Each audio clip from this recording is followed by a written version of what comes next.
Hello students, জ্ঞানজ্যোতি coaching সেন্টারের পক্ষ থেকে তোমাদের সকলকে জানাই আরো একবার স্বাগত।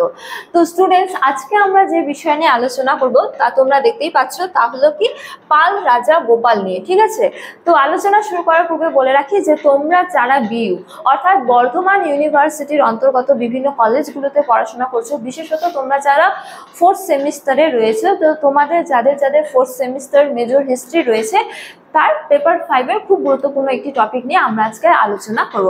তো চলো দেরি না করে আমরা আজকের আলোচনা শুরু করি। তো আলোচনা শুরু করার পূর্বে তোমাদের বলে রাখি যে তোমরা যারা এখনো আমাদের চ্যানেলটিকে সাবস্ক্রাইব করোনি, তোমরা কিন্তু অবশ্যই চ্যানেলটিকে সাবস্ক্রাইব করে নিও, তাতে পরবর্তী যে ভিডিওগুলি রয়েছে সেগুলো তোমাদের কাছে সবার আগে পৌঁছে যায়। ঠিক আছে, তো চলো এবারে আমরা আজকের আলোচনা শুরু করি।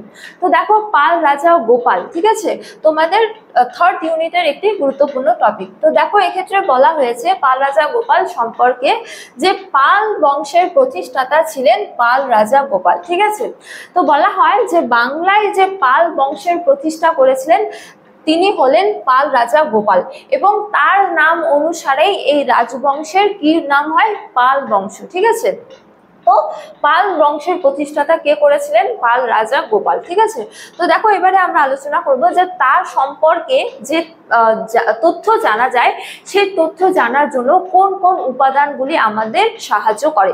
তো তার সম্পর্কে জানার জন্য একাধিক উপাদান আমাদের সাহায্য করে, কিন্তু তার মধ্যে অন্যতম কয়েকটি হলো, প্রথমত যে তিব্বতীয় কিংবদন্তি, এছাড়া ধর্মপালের খালিমপুর তাম্রশাসন। ঠিক আছে, তো এর মধ্যে সর্বাপেক্ষা গুরুত্বপূর্ণ হলো ধর্মপালের বা পাল রাজা ধর্মপালের খালিমপুর তাম্রশাসন। ঠিক আছে, তো পাল রাজা ধর্মপালের খালিমপুর তাম্রশাসন থেকে আমরা কিন্তু তার সম্পর্কে একাধিক তথ্য জানতে পারি। ঠিক আছে, তো দেখো এরপরে বলা হয়েছে যে গোপাল পুণ্ড্রবর্ধনের নিবাসী ছিলেন। ঠিক আছে, এবং পুণ্ড্রবর্ধনের এক ক্ষত্রিয় পরিবারে তিনি কিন্তু জন্মগ্রহণ করেছিলেন বলে জানা যায়। ঠিক আছে, তো দেখো এবারে বলা হয়েছে যে তিনি বঙ্গদেশের রাজা নির্বাচিত হন, এবং ধর্মপালের খালিমপুর তাম্রশাসন থেকে জানা যায় যে বাংলার জনগণ গোপালকে রাজপদে নির্বাচন করেছিলেন, অর্থাৎ গোপাল বাংলার জনগণ বা প্রজাদের দ্বারা নির্বাচিত হয়েছিলেন। ঠিক আছে, তো দেখো তৎকালীন সময়ে যখন উত্তরাধিকারী সূত্রে কি হতো, রাজার পর রাজার পুত্রই রাজা হতো, সেই সময়কালে জনগণ কিন্তু নিজেরাই পাল রাজা গোপালকে রাজপদে বা হচ্ছে যে রাজা হিসাবে নির্বাচিত করেছিলেন। ঠিক আছে, তো জনগণ বা প্রজারা নিজে গোপালকে নির্বাচিত করেছিলেন। তো দেখো এক্ষেত্রে বলা যায় যে প্রজারা কেন তাকে নির্বাচিত করেছিলেন। তো এক্ষেত্রে বলা হয় যে 650 খ্রিস্টাব্দে রাজা শশাঙ্কের মৃত্যু হয়, যিনি বাংলায় সর্বপ্রথম কেন্দ্রীয় শাসন ব্যবস্থা প্রবর্তন করেছিলেন। তো যখন রাজা শশাঙ্কের মৃত্যু হয় 650 খ্রিস্টাব্দের পূর্বে, তার পরবর্তীকালে কি হয়ে যায়, বাংলায় অরাজকতা বা বিশৃঙ্খল পরিস্থিতি দেখা যায়, বা কেন্দ্রীয় শক্তির কি হয়েছিল, অবসান ঘটেছিল। ঠিক আছে, তো এই সময়কালে বাংলার যে রাজনৈতিক অবস্থা তা একেবারে বিচ্ছিন্ন হয়ে পড়েছিল। ঠিক আছে, তো তৎকালীন সময়ে বিভিন্ন গোষ্ঠীগুলি বা বিভিন্ন যে ক্ষত্রিয় পরিবারগুলি তারা স্বাধীন হয়ে উঠেছিল, ব্রাহ্মণরা স্বাধীন হয়ে উঠেছিল, এবং তারা নিজেদের মতো শাসন কার্য পরিচালনা করতো নিজ নিজ এলাকায়। তারাই হচ্ছে যে সর্বে সর্বা হয়ে উঠেছিল, যার ফলে কি হয়েছিল, সাধারণ মানুষের যে অবস্থা তা একেবারে করুণ বা দুর্বল হয়ে পড়েছিল। তো এই ক্ষেত্রে বলা হয় যে 650 খ্রিস্টাব্দে শশাঙ্কের মৃত্যুর পরবর্তীকালে বাংলায় যে এই অরাজক বা বিশৃঙ্খল পরিস্থিতির সৃষ্টি হয়েছিল, এই বিশৃঙ্খল পরিস্থিতিকে কি বলা হয়, মাৎস্যন্যায়ের যুগ বলা হয়।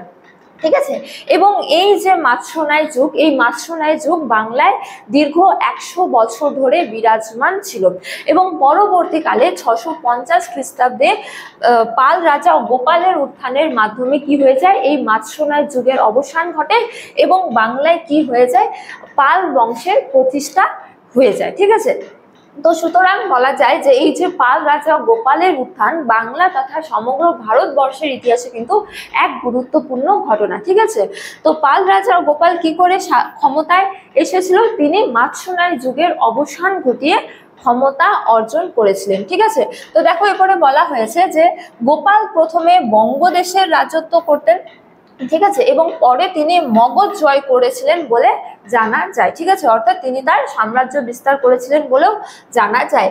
এছাড়া তার এক অন্যতম কৃতিত্ব কি হলো, যে তিনি একটি বৌদ্ধ বিহার নির্মাণ করেছিলেন বলে জানা যায়। তো তার কর্তৃক নির্মিত এই বৌদ্ধ বিহারটির নাম কি ছিল, অদন্তপুরী মহাবিহার। মহাবিহার, ঠিক আছে। তো তার এক অন্যতম কৃতিত্ব হলো যে তিনি একটি বৌদ্ধ বিহারও নির্মাণ করেছিলেন। ঠিক আছে, এবং সর্বশেষে বলা যায় যে তিনি মাৎস্যনায় যুগের কি করেছিলেন, অবসান ঘটিয়েছিলেন।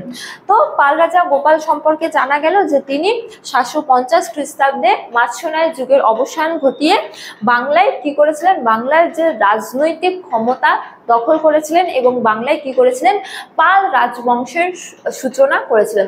এবং এই যে পাল রাজবংশের রাজত্বকাল, এই পাল রাজবংশের রাজত্বকাল কিন্তু দীর্ঘ 400 বছর ধরে বাংলায় বিরাজমান ছিল।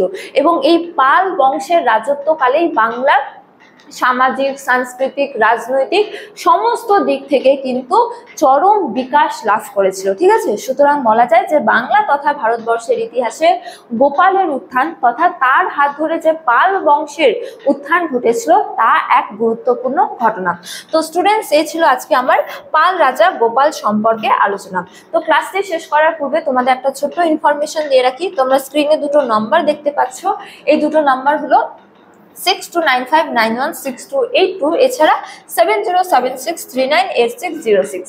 তো এই দুটো নাম্বার হলো আমাদের কোচিং সেন্টারের অফিসিয়াল হেল্পলাইন নাম্বার। তো তোমাদের যে কোনো তথ্য যদি জানার থাকে তাহলে তোমরা কিন্তু এই দুটো নাম্বারের মধ্যে যে কোনো একটিতে যোগাযোগ করে আমাদের সাথে যুক্ত হতে পারো। তো আজকের ক্লাস এতটাই, তোমাদের সাথে দেখা হবে পরবর্তী ক্লাসে। ততক্ষণ তোমরা সকলেই ভালো থাকো, সুস্থ থাকো। Thank you.